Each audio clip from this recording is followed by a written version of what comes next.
morning, everybody. How are you? Happy Thursday. Hope that you're doing well in your part of the world. I am doing pretty good out here. I woke up to a very, very windy Thursday out where I live. Actually, it kind of woke me up in the middle of the night. For some reason, the wind in my area has picked up overnight since around midnight. So, very windy Thursday. It's possible that you might hear some noise in the background because it's quite loud. For those of you who don't know, I live in the desert, and desert communities are known for being very windy at times. We do get a lot of windstorms.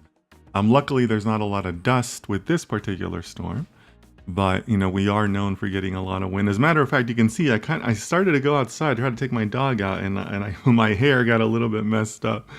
But I did attempt to take him out, but I don't like to keep him out too long because I think it messes with his ears and stuff like that. But anyways, I hope that you're doing well. I hope that your families are good and safe. And thank you so much for investing another Thursday in not just your growth, but also in the development of the data science community. Really grateful that we get to spend this time together.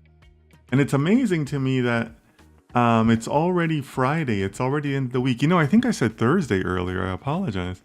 It's amazing to me that we're already at the end of this week, so we can say goodbye to another work week and hello to another weekend. And weekends are good because weekends is when we get a chance to talk about our longer tutorials on Sundays. On Sundays is when we do our longer tutorials for data science. And also, while I'm speaking, I'm going to go ahead and start putting out my chats because I just realized that I didn't get my chats 100% prepared. I apologize for that, everybody.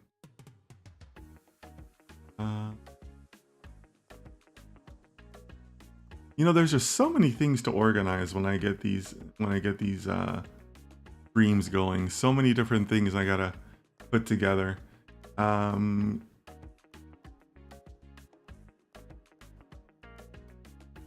Yeah, okay, so I should have my chats going in the way I wanted to. Leo says, oh man, give this man a coffee. You think it's that bad? Jeez, guys, cut me some slack, Generally speaking, I managed to do these streams okay. I'm a one-man show, guys. I wish I had a producer or an assistant or somebody to help me with it. I gotta get everything going on my own here, right? So bear with me. Geez, you guys are a tough audience. But yeah, so for those of you that are new, that are kind of sitting on the sidelines wondering, how we run our streams, welcome. We like to start off with our global roll call where we ask people to let us know their city, state, province, country. Just a small way for you to participate and become part of the community. But also, as I've said before, it's important to, be able to present yourself properly, and practicing a basic introduction to a group chat, I think, is a good way to do that, because without those types of skills, it'll be very, very hard to have a meaningful data science career. So that's why we try to practice those here while we can. I'm already seeing some of the regulars in the chat, so let me go ahead and start acknowledging some of them. Joseph, our very capable moderator, Joseph, says, happy Friday, Dennis and everyone. Hope you are well. I'm doing well, Joseph. Thank you. Hope the same for you. Hope that, all of those storms and hurricanes are done for the season. I think hurricane season goes through November, but hopefully, that won't be an issue anymore out there in your part of the world. So glad you're here, Joseph. Thank you so much. Osama, you're our first Moroccan today. For some reason, the Moroccan contingency is late today. So hello, sir. Hope everything is going well. Everything is going very well, Osama. Everything's going very well. Thank you so much. Leo says, oh man, give this guy a coffee. Things are going to improve here, right? I can feel them improving. Yeah, I just don't know why it took me so long to get all the chats going today. But, when I start these streams, guys, I use I use my locals package to put all the video together, and then I use a restreamer to push out to all the platforms, and then I use another package to tie all of the chats together, right? This is how you can see all the chats. There's a lot of moving pieces over here, guys. I'm running like a studio over here, all by myself. So bear with me, bear with me. Rex, our good friend Rex says hello from a non-desert NYC, where it's sunny and beautiful. Yes, absolutely. New York City is the opposite of a desert. It's an urban wasteland, or whatever you want to call it. Think about New York City, Rex, that I never got used to. Everything is just so like dense. Like everybody is in the same area, and it's the traffic and just the traffic. I just couldn't get over there. And I grew up in LA, right? So, I don't expect empty roads, but it's just so dense in New York City. Just so many people. And the visitors and things like that. But I hope you're doing well out there, Rex. Denelson, our good friend Denelson says, good morning, Dennis. Hope everyone is doing well today. Everyone is doing very well, Denelson. Thank you so much. Yeah. I got a little bit of good news yesterday. I did get a press pass issued for the upcoming Consumer Electronics Show in January. So I'm really looking forward to that. Really looking forward to bringing you guys more news from there, and kind of introducing new formats to my content.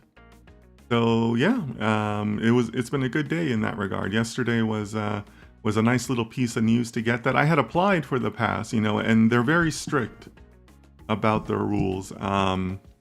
The show itself is intended to be just for the industry. The general public can't buy tickets. You have to be working in consumer electronics.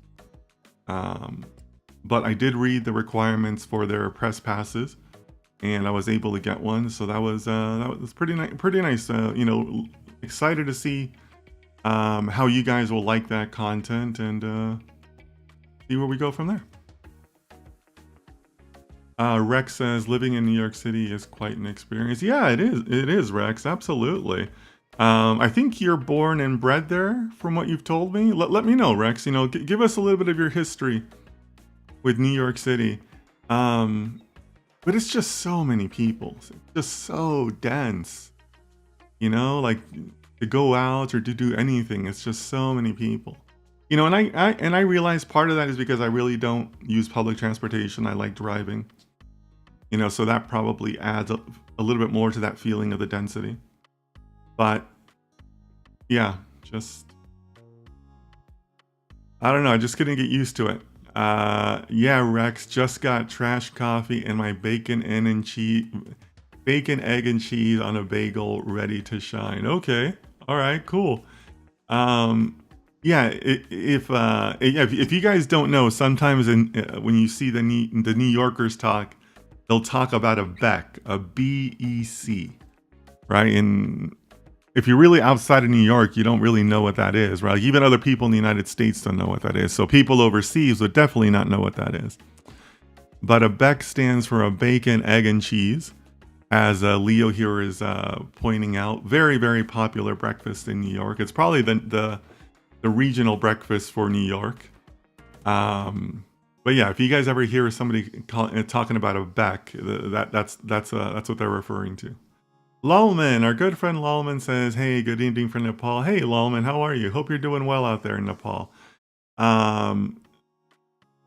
It's quite late out there, so thank you so much for checking in. I appreciate you. Hope you're doing well. Leo says, Dennis, I have a feeling Elon's robot would come in handy in helping you to get set up. Maybe. I don't know. The thing about getting ready for this show, because I've already started, is one, I need to come up with custom graphic assets just for this series that I'm going to do for the show. Two, I need to come up with a schedule, because there's going to be like media only events. There's going to be great keynotes. Like for example, Jensen Huang, who is the CEO of NVIDIA, is going to be giving a keynote. So I want to do a special video just around that keynote, because, obviously I think it'd be of interest to all of us. So really it's more about like the graphic assets. And then on top of that, it's about doing it on mobile, right? Because I'm going to be on the go. So I got my list going of what I'm going to carry in my backpack. Obviously, I'm going to need I'm going to need my MacBook in there, extra batteries, notebooks, voice recorders. You know, I'm going to need like a lot of things, right? So here's the thing, guys. Would Elon's robot help me in that? Like, do we have assistants that are helping with that? Like to that level? Not quite, right?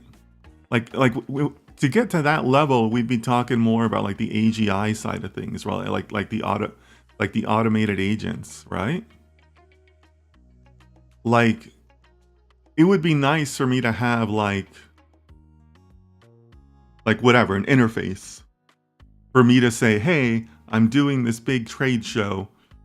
Go to work for me, right? And then it would know that we need like graphics, and we would need like a planning list, like for what to carry in a bag, and like what snacks to bring, right? And to tell me to wear comfortable shoes because I'm going to be walking around all day. Like, we don't have that, right? Like Elon's robot would not be helpful in that situation, right? Like, you know, and also, I mean, obviously we're assuming that the bots work, right? That they're not vaporware. And, you know, I think we all know that they are, right? I think that's the general consensus. But that would be interesting, right, guys? Like, we don't have that yet. That's not quite where AI is. Like, I used ChatGPT yesterday to help me come up with like a general content strategy.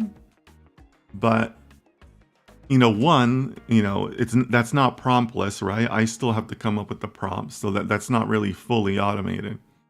And two, it's not able to tie together to say, oh, not only do you need to do this content, but you're also going to be away from your usual desk. So here's what you need to do, like the mobile planning, or like the mobile side of doing content at a trade show, right? So think about that. Like that would be a good startup, right? Like that, you know, or maybe there's already a startup out there like that, right?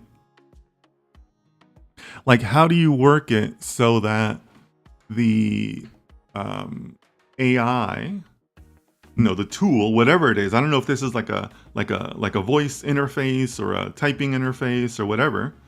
How do you make it so that that tool can tie all the things you need, not just for a question or a prompt, but for a project that you're presenting it, right? That's still very much a human effort at this point. So think about that, guys. Let me know if you have any thoughts on that, right? But that's like where the sweet spot of AI is, where like it just like knows what to do. Like, it would be great to have an AI that would know that I'm doing this, and then also say, by the way, here's 3 different samples of different thumbnails that you could be using for your videos. Like, we don't have that yet, right? That would be interesting. Okay, so Leo, talking about the Beck, says, oh boy, best $7 to spend every day. $7? That sounds cheap. That sounds like a cheap bacon, egg, and cheese for New York City. And you're getting that in Fiddy somewhere? Wow. Well, good for you. $7 sounds pretty cheap. $7 sounds cheap for anything in New York. So good for you, Leo, if you're finding it for $7. Sarvesh, our good friend Sarvesh, says, hello, Dennis. Hey, Sarvesh, how are you? So good to see you back. You're back consistently now, so really appreciate you, Sarvesh. Hopefully you're doing well. All right, guys. So in case you're joining us late, please let us know your city, state, province, country. Let us know where you're from. Let us know how you're doing. Hopefully you're doing well out in your part of the world. So, Osama, hey Osama, great question. Let me come back to it, okay, Osama? I have an article that I posted in our Discord earlier today that I have ready to show up on my my other view here. I'm curious to get your feedback, if in case any of you saw this same article. And let me zoom that. Something tells me you guys might need.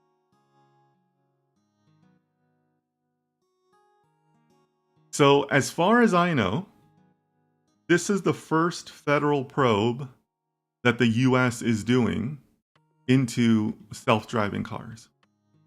There's been regional investigations and state investigations based on the previous crashes. But to my knowledge, and if somebody else knows different, I'd love to hear it. The article doesn't quite say, but I think this is the first federal level investigation into self-driving cars for Tesla. And I believe that the article is saying that it's also affecting their stock price because, it's a serious probe. So they're citing multiple crashes, one of which resulted in a fatality.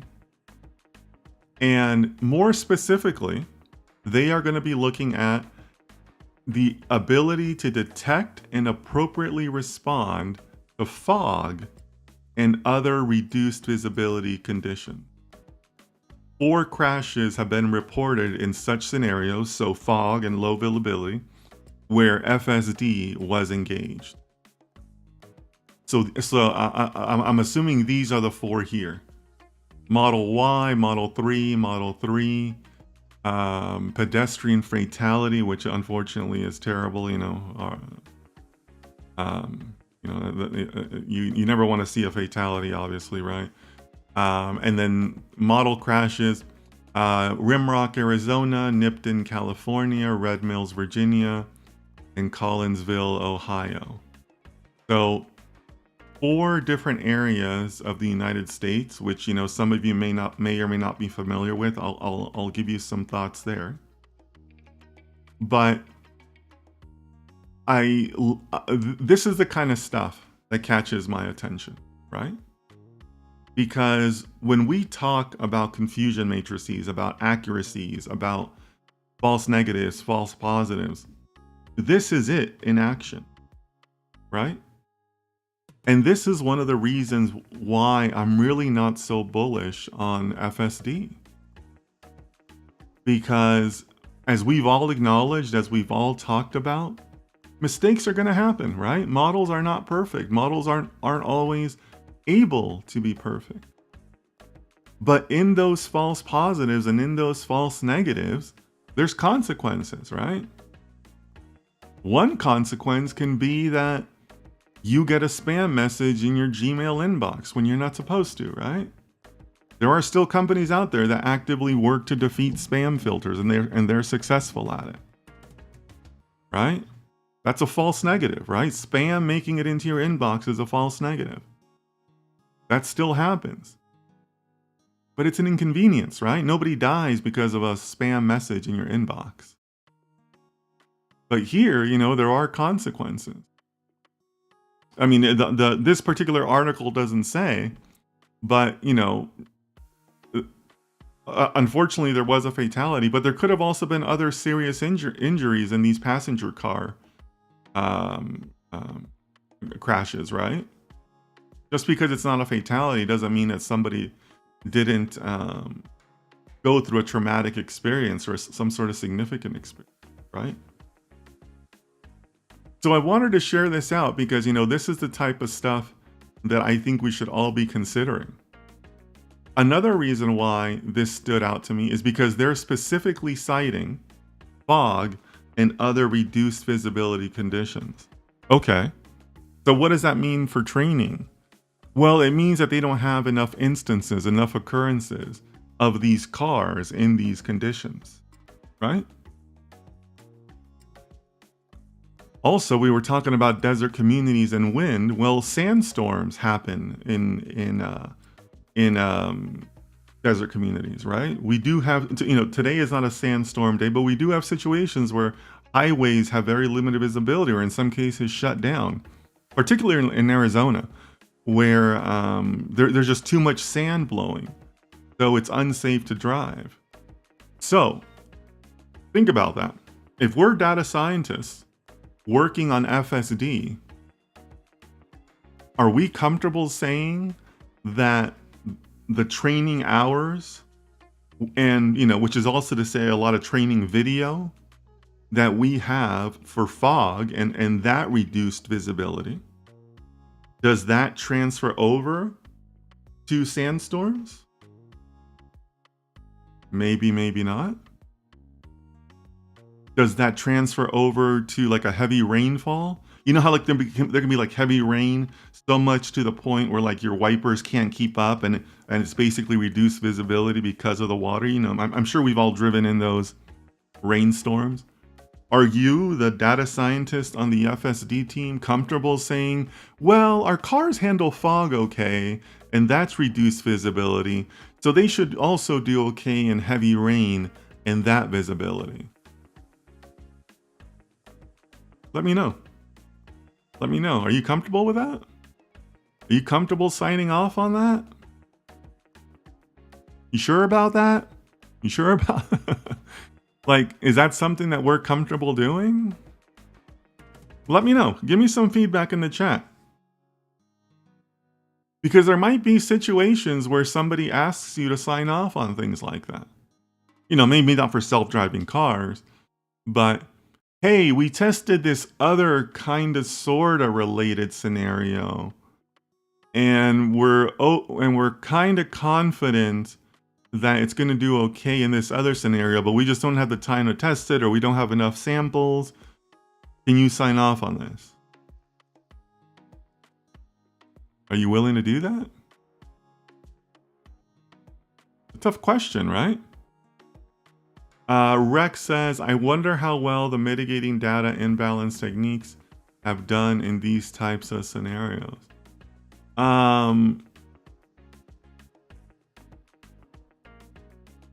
Have they done well? I mean, have they done well at all though, Rex? I mean, to your point, you know, we usually only hear about the accidents, not the near misses, right? So I hear you. I hear you on that, Rex.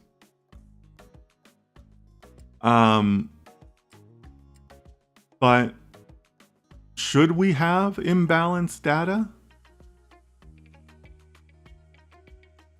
in these scenarios? Is imbalanced data an okay thing? Or how about this? Look, I mean, a federal probe is not a good thing, right? Because that's the first step to federal regulation, right? What if the end result was a requirement that Tesla had to have X number of training hours or samples or miles, whatever you want to say, in every single possible weather condition out there? Like that could be a realistic government regulation, right? Where the government can say you can't launch FSD until you prove that you have a completely balanced data set of all these possible weather conditions out there. I mean, I'm not predicting that's what's going to happen, but that's a reasonable outcome, right? That sounds like pretty standard regulation.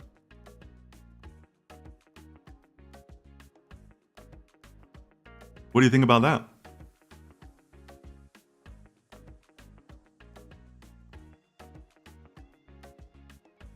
Leo says, well, I don't think I need to answer that. Leo, is that you practicing for a future court case? What are you referring to there? Yeah, let us know, Leo. But it sounds like Leo's practicing his denials to the government inquiry. Lawman says career death if we say that. Yeah. It's not good, right? It's not good if it's traced back to your sign-off, right?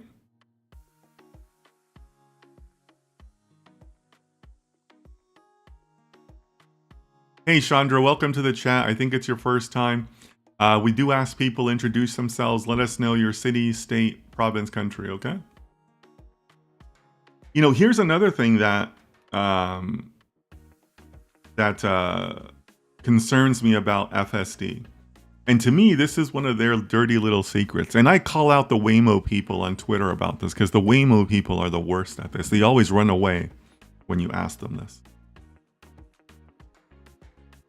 Rimrock, Arizona, and Nipton, California, for those of you that don't know, are fairly remote communities. You know, Nipton, California does not have a very large population. It's actually a very small city. And a lot of these FSD companies go to these cities. And I'm highlighting these two because they're both of these companies target these small cities, especially in Arizona. So Rimrock, Arizona caught my eye when I saw this. And the reason I say that is because think about that. Well, first of all, for those of you not in the US, Arizona is in the western part of the US. The western part of the US is like the newer part of the US, right? It was settled much later than places like New York, where Rex and Leo are from. So that means we have newer infrastructure, right? Our roads are newer. We have less people, so less crowded roads. The west coast of the United States doesn't have toll booths. We really don't have toll highways like you're going to find on a lot of the East Coast, right? And because we have new infrastructure, not only do we have new roads, we also have better lighting on the roads. We have better, traffic signals on the road. We have newer signs. It doesn't really snow a lot in Arizona. You know, in some parts of the West it does, but a lot of Western cities in the United States don't get a lot of snow. Arizona does not get a lot of rain. There's, like 340 days of sunshine every year. So it's basically ideal road conditions, right? Driving here in Rimrock, Arizona is night and day difference to driving in the middle of New York City, right? So a lot of these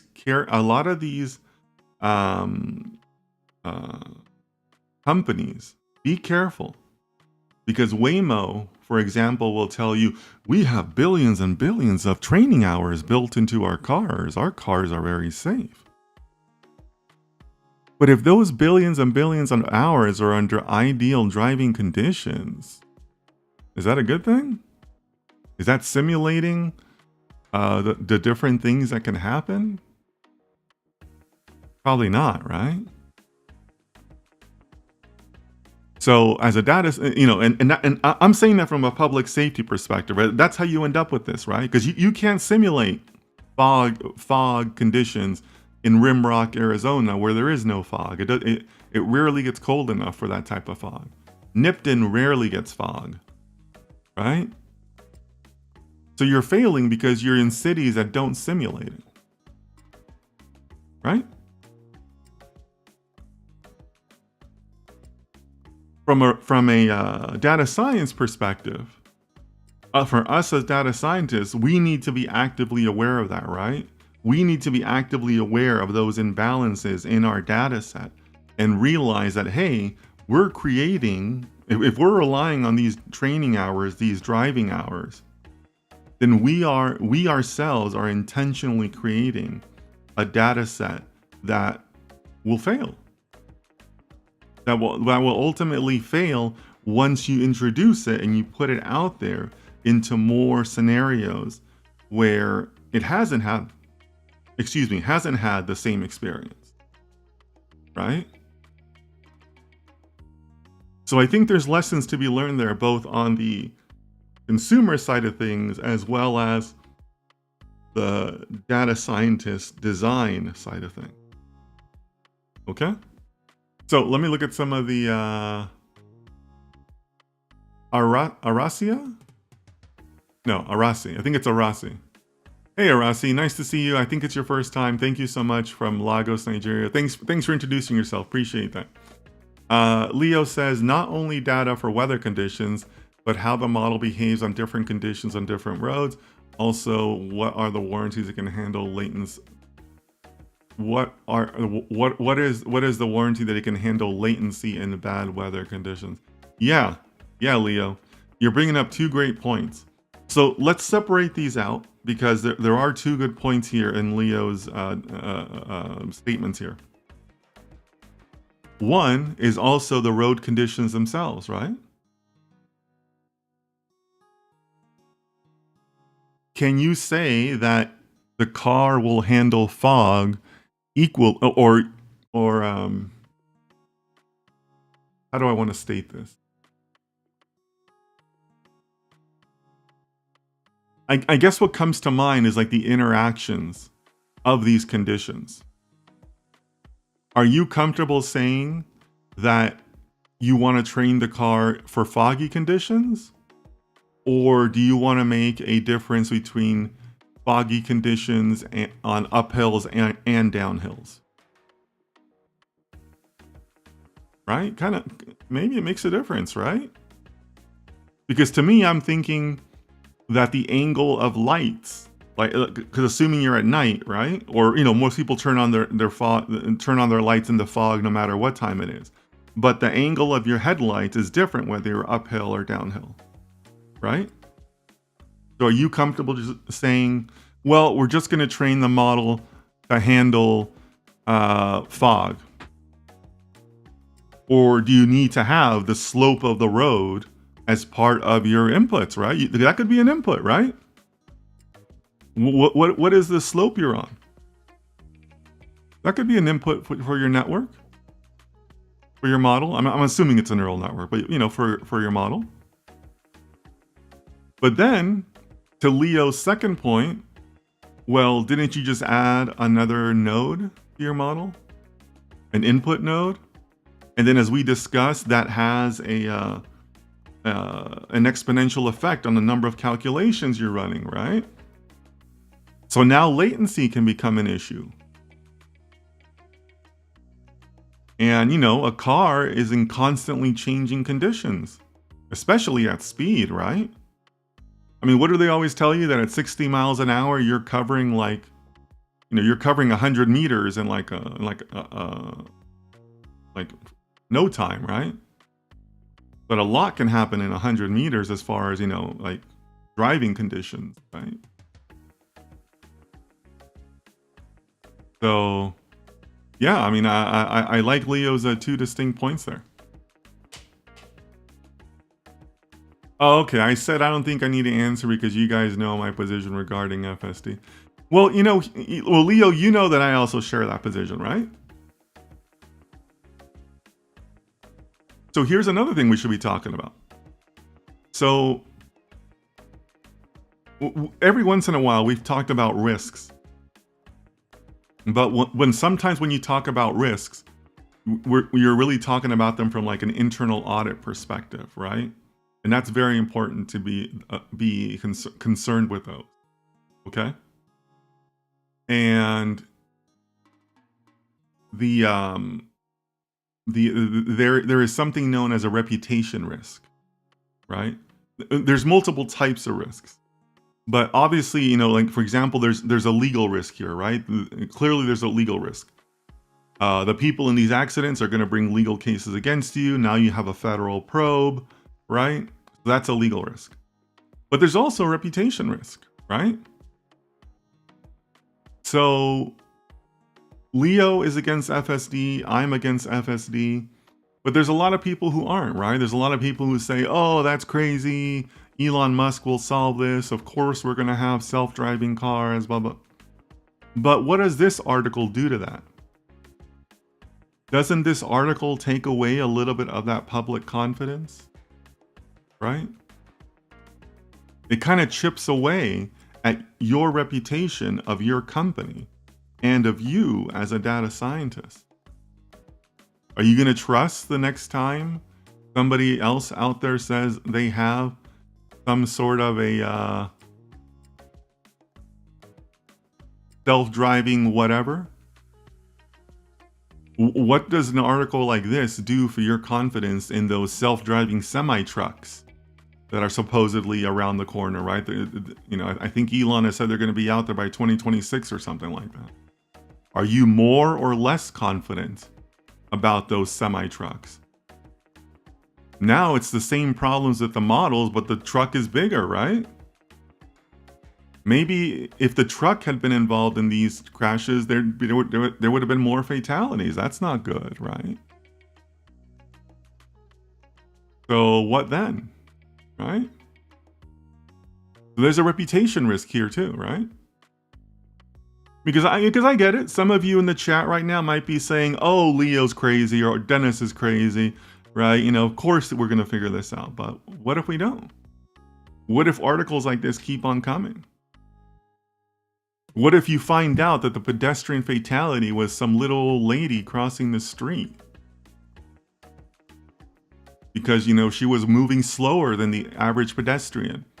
So the car, you know, the models don't have experience with slower moving pedestrians, right? They assume that the pedestrian's going to move at a certain rate, and they make decisions based on that. Well, what happens if your grandmother just wasn't walking fast enough? Like, that's terrible, right? There's a reputation risk here too. Rex says, wow, Rex, this might be your longest comment yet. It's going to take me a while to read this. I wish I knew more about the potential of government regulation in these processes and its ramifications. Regulation is not uncommon in other industries, so I wouldn't be surprised if government regulation would step in and start setting up regulating parameters. Now, what evidence and principle would these parameters be based on would also be an interesting topic for sure.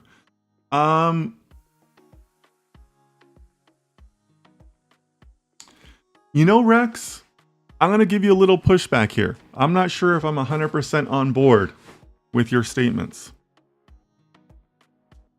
And, you know, and that's not a knock on Rex, right? I think, you know, I think I have a different perspective because I'm, you know, I'm an old guy, right? I'm like, I got 1 foot in retirement, right? Like I'm spending my days playing golf, right? So I have a different perspective on this, Rex. And the perspective I'm going to give you is based on, you know, me living through basically the growth of the internet, right? I graduated college in 1999, which was the start of the .com wave. So I've been riding the .com wave like my whole career, right? Because that's basically what I've seen. And, you know, and I told you guys, you know, I have a background working in video games. You know, I paid for college by, you know, by working in the video game industry. And, so I'm not going to put myself out there as a legal expert, but I think that if you do your research and you talk to other people who are much more educated than me, the general consensus is that the government has always shied away, and I'm talking about the US government here, has shied away from specific industry regulation, right? The way they've always worked was they make the threat of regulation. They tell the companies to get their act together and then to make the companies self-regulate. And then that's how, during that time, you had all these trade associations pop up and say, okay, government, don't regulate us. We've built a trade association. We're all pledging to play by these same rules, and we're all going to be self-monitoring, self-policing. Don't give us any regulation. Right? That's been the working model. And the reason I say this, the reason why I'm confident in saying this is because I saw this live and in person. If you think about like the video game industry, right? The video game industry was one of the first industries that I know of that did this successfully. Where, you know, if you remember, like, you know, well, I mean, some of you weren't born, but in the mid 90s, late 90s, where, you know, the consoles were like getting super popular, PC games are getting super popular. There was always concerns about, you know, the content of the video games and then the violence of video games and things like that, right? And the video game industry was very much under the threat of government regulation. And they avoided it by 2 things. 1, they came up with a trade association. And 2, they came up with the ESRB, right? The Electronic Software Rating Board, right? And that's the one that started putting those labels on video games saying, okay, this is for kids, this is for mature audiences, you know, this has violence, whatever. right? They did that all on their own. And for those of you who don't know, that all happened like in the late 90s, like 95 to like 99, you know, in that range. That's when like the ESRB came along and did that. And that was basically the video game industry's response to, hey, okay, government, don't regulate us. We'll do it ourselves, right? Because, you know, really, when you think about that, if you think about prior to that, the last industry, big industry that was really regulated like that was basically the auto industry, right? You could argue for oil, you know, but basically, you know, they wanted to avoid everyone wants to avoid becoming the auto industry in terms of the regulation side of it, right? So the video game industry successfully did that in the late 90s. And again, that led into the dot-com wave, right? 99, 2000, 2001. That's basically where like the internet took off, right? And if you think about that model, there basically haven't been any industries that have been regulated since then, because now everybody follows that model, right? I mean, that's what they do. I mean, social media hasn't been regulated, right? Because they're also kind of following that same model, right? That, you know, we'll be self-policing, right? So really, Rex, that's why I'm kind of giving you pushback here, because I don't agree with saying that regulation is not uncommon. It's common in the older industries, kind of like the industries that came to prominence prior to that time. But if you look at most tech industries and most industries established since 2000, they've basically have followed that same model, right? You know, that's basically what they do. If anything, the tail has kind of wagged the dog, right? Because look at the current state of sports betting, right? I mean, those guys took it full circle. They went from daily fantasy to forming their own trade association to self-regulation to moving regulation, right? And then they used that trade association to actively change the laws. And now we have sports betting, you know, what, like, I think, how many states do we have sports betting now? Like, you know, I think, I want to say it's like approaching 20 states now, something like that, right? So if anything, it goes the other way, Rex, where the trade associations drive the regulation change to their benefit, right? All right, so I'll get off my high horse now, but that's my understanding, Rex. So that's why I kind of got to give you that perspective, or share my perspective with you on that, because I think that most industries, whether it's a positive thing or not, right? Because I don't necessarily agree that's positive. It's all self-managing now. If anything, there's a lack of regulation, right? Like, you know, like, we have plenty of evidence for plenty of things out there that aren't laws, aren't regulated, because there is no regulating body. The industries are doing it themselves. All right, Kelvin says, nice to see you live again, Dennis. Hey, Kelvin, good to see you back too. I always love people when people come back, so welcome back, Kelvin. Rahul, our good friend Rahul, how are you, my friend, from the mountains of India? Hello, Dennis. Sorry for being away for 3 days. I had some personal problems. Oh, I'm sorry to hear that, Rahul. Hope you're doing well.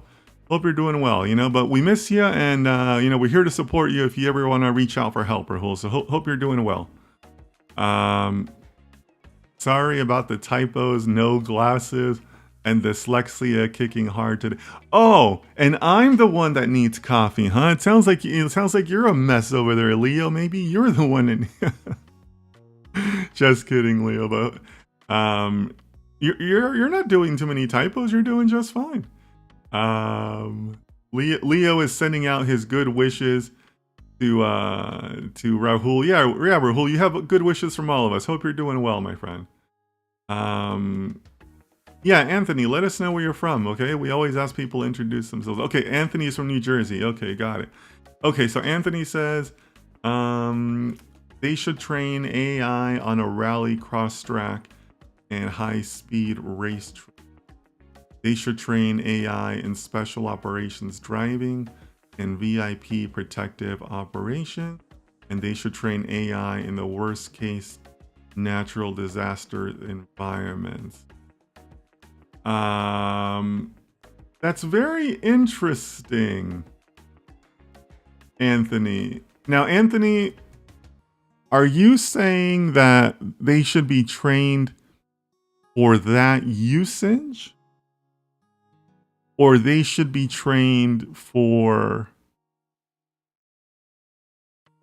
or they should be trained because of the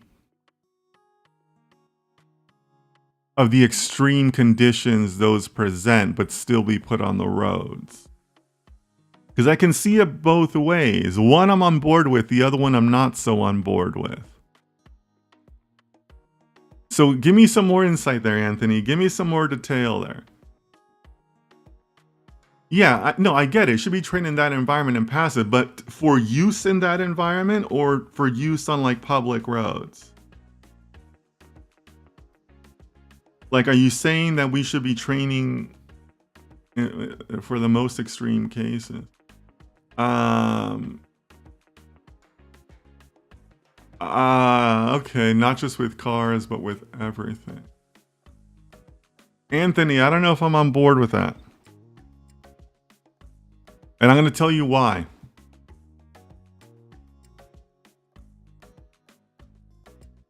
So the Waymo people got really pissed at me when I posted a YouTube short one day.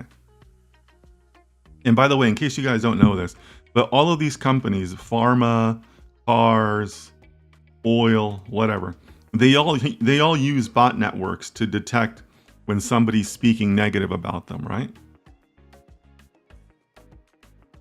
And the Waymo people got pissed at me because I had posted commentary on a TikTok that somebody had posted.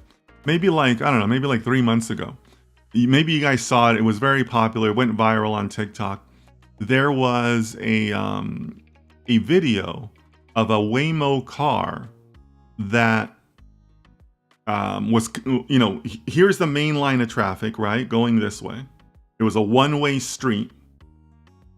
And a Waymo car wanted to pull into traffic. And the Waymo car made a turn into the direction of traffic, but it stayed in the lane, right? So the Waymo car was smart enough to know that it turned and it landed in a lane, but it wasn't smart enough to know that it was on a one-way street and it shouldn't have made a turn into the traffic. It should have made a turn with the traffic. And my commentary was, you know, something, you know, that immediately jumped out at me because I've seen it in other algorithms. And that's the Waymo people, cars, implementation, whatever you want to call it, is don't confuse staying in between two lanes as a self-driving car. Because that's the mistake you're doing, right? That's the meta mistake that you're making. You're saying, oh, look, the car is staying in the lane. It must know how to drive. No, it just knows how to stay in between white road markers, white lane markers. That's all the algorithm has learned. It hasn't learned, you know, to be human. It hasn't learned about one-way streets. It hasn't learned how to drive. It has just learned to keep the steering wheel in between two white markers, right? That's all it's learned. So Anthony, the reason I'm not on board with your statements is because don't confuse the car passing a high-speed driving course as driving. What have you actually done? You've actually just taught a car to go at unsafe speeds really, really fast, right? Or if you're teaching it like a VIP protection course, like evasive maneuvers, you know, defensive driving, you haven't taught it how to drive. You've just taught it how to change lanes super quick. I don't want that car on the road, right? To me, that approach would just succeed at making the cars even more dangerous. Right? That's really all we'd be doing there. We would be saying, okay, now let's just let the cars swerve faster, right? So I don't know if I'm on board with that, right? I think it'd be too disruptive.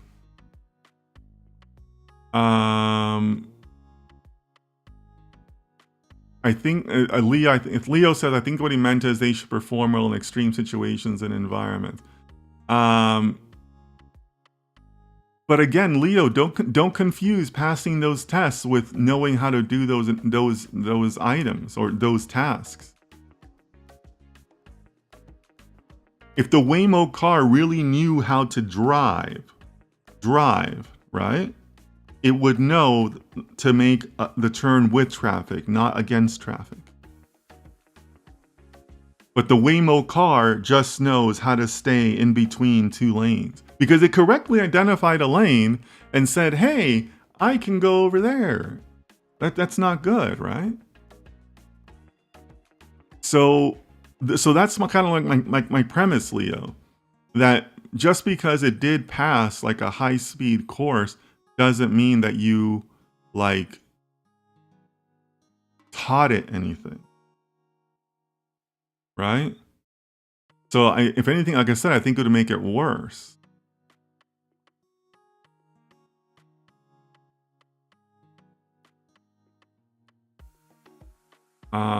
The generalization come out of that training stage is risky. Yeah, it's like way too risky, right? So yeah, I mean, yeah, Anthony, I appreciate the thoughts, but completely not on board with that.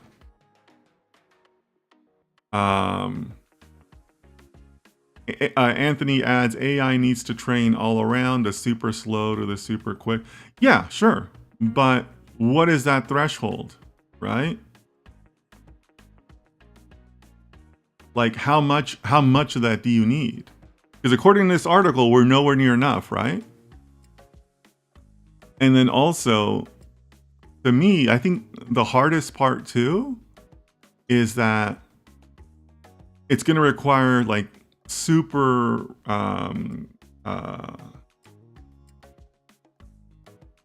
like the maintenance and update you're going to need for those algorithms is going to be like on a near like daily, if not hourly basis, right? Road conditions change all the time. Road conditions change constantly. Like, I'm really curious, you know, I never seen anybody talk about this, but I'm curious to know how self-driving cars handle detours, right?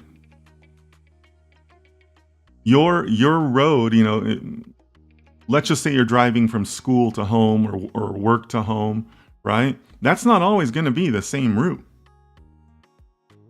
You know, you're going to have detours, you're going to have construction zones, road closures, or a road that used to be 2 lanes is now 1 lane, right? Like, are you generalizing on the route, or are you actually able to make those like quick changes that happen when you're driving? I don't know. I think that's an interesting question, right? I mean, if you saw some of the criticism coming out of last week's Tesla event, you know, Tesla was out there saying, look at us, we had all these automated robo-taxi drives that were shuttling the event attendees. And it's like, yeah, but you were on a closed course, on a movie set with ideal weather conditions. You know, it was generalizing to that route, not necessarily learning anything new, right?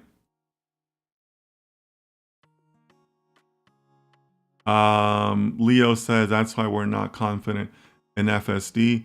Yeah. Yeah, Leo says, but not necessarily going to extremes that can make the system overwhelmed or generalize what it was not supposed to do. Yep.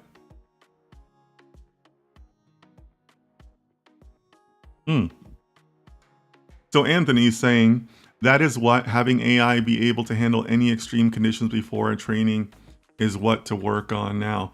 Well, let's be clear on something, guys.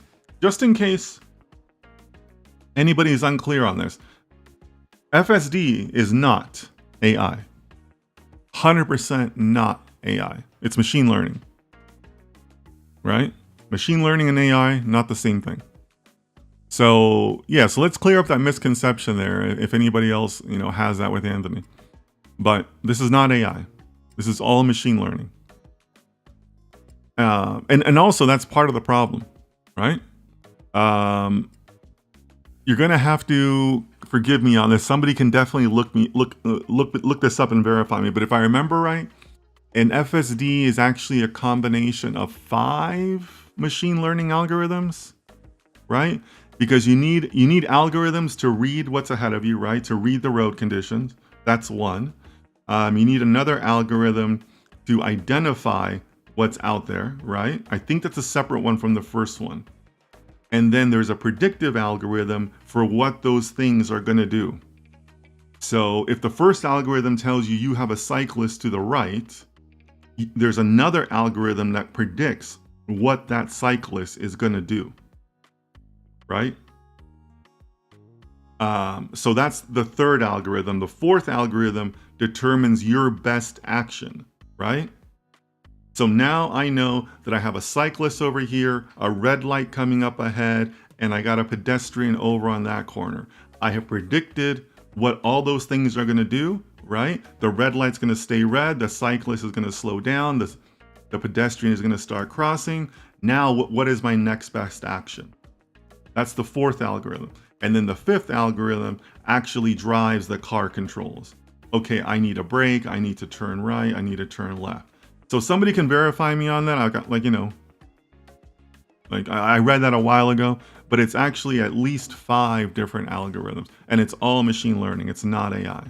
And like I said, that's part of the problem, because now you got 5 algorithms that all have to be correct, and they all have to interface with each other, and they all have to do it in a very, very, very short amount of time, right? That's maybe a problem that can't be solved, right? So something else for you guys to think about. Yeah, if anybody's under the impression that this is AI, it's not AI. It's all machine learning. It's all machine learning. But yeah, so guys, I posted this article in the Discord. So if you want to look at it, if you want to discuss it with other people, if you want to, maybe think about it and other thoughts come to you later, please do that. But, I like sharing this type of stuff out because I think it's really interesting. Obviously, we have some people who share those opinions about FSD. And like I said, I think it's important to look at this because it degrades the public confidence over time, right? I think there's a net negative effect over time. Sarvesh says, why aren't LLMs not integrated into self-driving cars for contextual awareness? Sarvesh, that's a good question. Maybe somebody's working on that, but my guess would be speed, right? You need these systems to work pretty fast.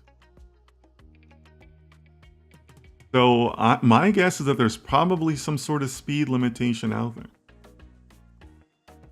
I mean, I'm sure all of us have examples where LLMs were slow, right? That's easy to find. I'm sure some of us have been impressed by when LLMs were fast. But in a FSD situation, you're talking about like maybe not even milliseconds, maybe in microsecond measurements, right? So that's my guess, Sarvesh, that they're just not fast enough. And then also remember I just mentioned about how you're gonna need to update these systems, right? How do you quickly update an LLM on a remote car? That's not easy, right?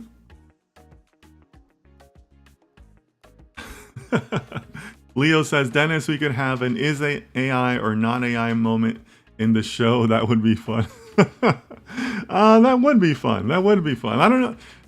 You'd have to come up with a long list, though, right? Yeah, I don't know. I don't know. It would be fun. It would be fun. Thanks for that, Leo. I appreciate that addition there. But Sarvesh, yeah, you're asking a great question there. But that's my guess. You know, if anybody else wants to put guesses, but that's my guess, that the speed isn't there. Right? I mean, LLMs are great, but they're not fast.